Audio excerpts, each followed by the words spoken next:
ఈ చిత్రంలోని సన్నివేశాలు సంభాషణలు ఎవరిని ఉద్దేశించినా కావు, కేవలం కలిపితే మాత్రమే.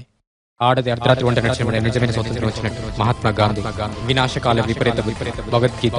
కానీ నేడు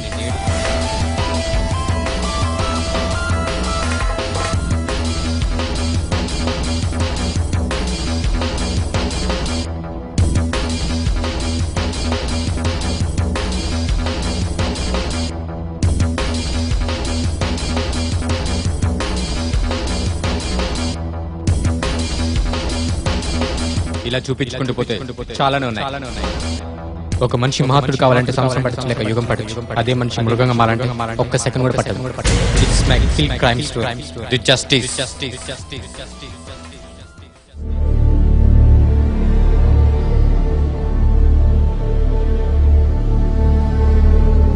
నా పేరు అజయ్. ఉషా నా చెల్లి, నా ప్రాణం.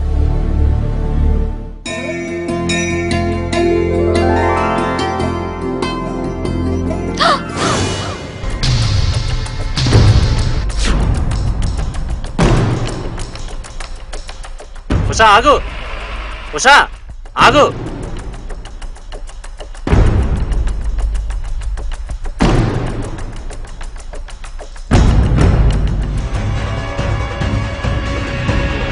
మర్యాదగా ఆగమన్నానా? నేను మర్యాదగా చెప్తున్నాను, జరుగు. జరగను. ఏం చేస్తావు? పోలీసులకి కాల్ చేస్తాను. ఏంటి బెదిరిస్తున్నావా? నేను ఎవరో తెలుసా? ఎమ్మెల్యే పెదబాబు కొడుకుని.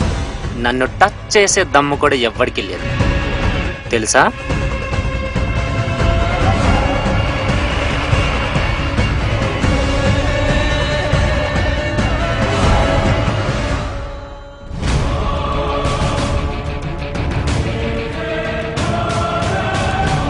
ఏంటి అంత పొగరు నీకు? నెల రోజుల నుంచి నీ వెంట పడుతున్నాను, పట్టించుకోకుండా పక్కకెళ్తున్నావు. అందగత్తవనుకొని ఫీల్ అవుతున్నావా? మర్యాదగా లవ్ చేయి, లేదా నాకు కావాల్సింది నాకి. నీకు కావాల్సింది నీ చెల్లినో నీ అమ్మనో అడుక్కోపో. ఏమన్నావే నిన్ను?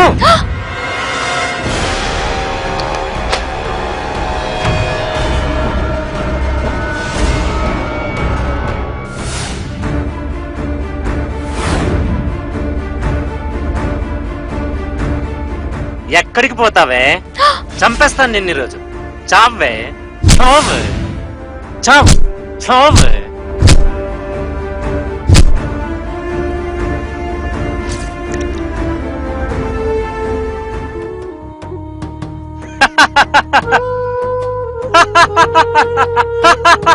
చచ్చింది.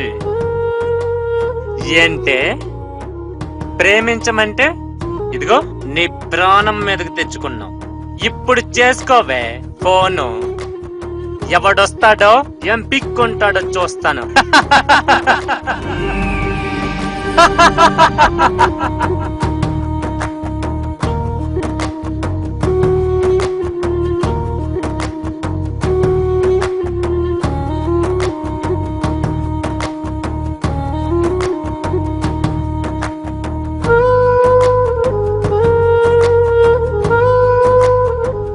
అలాంటి దాని ప్రాణాలు తీసి వారాలు గడుస్తున్నా అంతకుని మాత్రం ఏ సెక్షన్ ఏ యాక్షన్ తీసుకోలేదు. పైగా యాక్సిడెంట్గా క్రియేట్ చేశారు. కారణం పలుకుబడి. అందుకే నేనే యాక్షన్ తీసుకుంటున్నాను.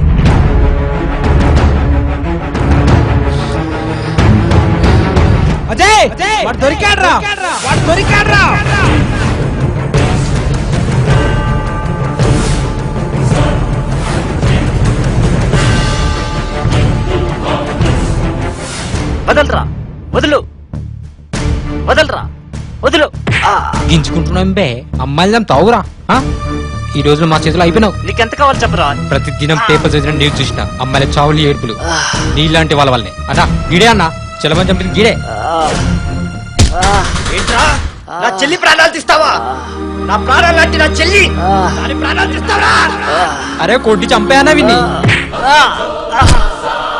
అజయ్ కొట్రా వాడిని, చంపేరా. ఈరోజు వాడిని వదలొద్దు. ఇదిగో రాయితో కొట్టు, కొట్టు. నా చెల్లి గొంతు వేస్తావరా? బాధ ఏంటో తెలుస్తుందా? ఈరోజు నిన్ను ఎవరు కాపాడతాడో చూస్తారా? ప్రేమించబోతే చంపేస్తావరా?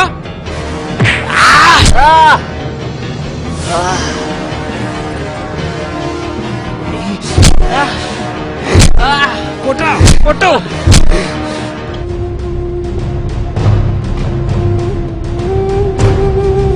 రేయ్, నీ వల్ల నా చెల్లి చచ్చిపోయింది. నీలాంటి వాళ్ళ వల్లే ప్రజలు అబ్బాయిల కణాల్లో భయపడుతున్నారు. చివరికి అబ్బాయిల కణాల్లో భయపడుతున్నారు. ఎక్కడ నీలా రాక్షసుల్లా తయారవుతారేమోనని. నిన్ను చంపడం వల్ల నా చెల్లి ఆత్మ శాంతించిందిరా. ఈ రోజు నా చెల్లి కావచ్చు, రేపు మీ చెల్లి కావచ్చు, లేదా మీ కూతురు కావచ్చు. ఇలాంటి మృగాలు పుట్టుకులని చెప్పేయండి. జైలు, కోర్టు, ఇంట్రాగేషన్ అని టైం వేస్ట్ చేస్తే రోజుకి 10 మంది అమ్మాయిలు ఇలాంటి మృగాల చేతిలో చచ్చిపోతారు. మొన్న ఢిల్లీ, నిన్న వరంగల్, రేపు హైదరాబాద్, ఇలా దేశం మొత్తం విషయాల్లో పాకిపోతుంది. దేశంలో ఆడవాళ్ళు ఎవరికి స్వతంత్రం లేదు. కేవలం ఇది ప్రభుత్వ నిర్లక్ష్యం. ఒకప్పుడు గాంధీ గారు ఆడది అర్ధరాత్రి ఒంటరిగా నడిచినప్పుడే నిజమైన స్వతంత్రం వచ్చినట్టు చెప్పాడు. కానీ ఈ రోజు పట్టపగలు కూడా నడవలేకపోతున్నారు. కారణం ఇలాంటి ఎదవలే. ప్రతి మగవాడి విజయం వెనక ఒక ఆడది ఉంటుందంటారు. కానీ ఈ రోజు ప్రతి ఆడదాని చావు వెనక ఒక మగాడు ఉంటున్నాడు. యాసిడ్, ప్రేమ, హత్యలు, అత్యాచారాలని దేశంలో వందల్లో అగత్యాలు జరుగుతున్నా 4 రోజులు హడావిడి చేసి ఇది కామనే అని చేతులు దులుపుకుంటున్నారు. ఇప్పటికైనా రోడ్ల మీద అమ్మాయిల మాన ప్రాణాలు పోకముందే ఇలాంటి ఎదవలు దొరకని షూట్ చేయండి. దేశానికి వచ్చే నష్టమే లేదు. ఇది నా మాటే కాదు, నాలా ఆడవాళ్ళు పోగొట్టుకున్న కుటుంబం అందరి బాధ, ఆవేదన. అందుకే కిల్ హిమ్. Good bye. జనం చేసే హత్య, అదే పని చట్టం చేస్తే శిక్ష అంటారు. నిందితులు శిక్షించండి, అంతేగాని ఐపీసీ సెక్షన్లు, బిల్లులు అంటే ఎంకరేజ్ చేస్తే ఇంకా ఆడవాళ్ళ ఆత్మరక్షణ కోసం షీ యంత్రాలు, కరెంట్ షాక్ జోలు పెట్టుకుని అవసరం ఉంటుంది. టెక్నాలజీ మనిషిని కాపాడుతుంది కానీ మృగాల్ని మార్చాలి. సమస్యను పునరావృతం కావాలని చూడాలి కానీ సమస్యను తప్పించుకోవాలని చూడాలి. పక్షులున్న చెట్టుకి ఒక్క రాయిస్తే 100 పక్షులు ఎగిరిపోతాయి. అలాగే నిందితులు ఒక్కొక్కరిని చంపేస్తే చెడు పుట్టడానికి భయపడుతుంది. It is not my judgement, this is public judgement.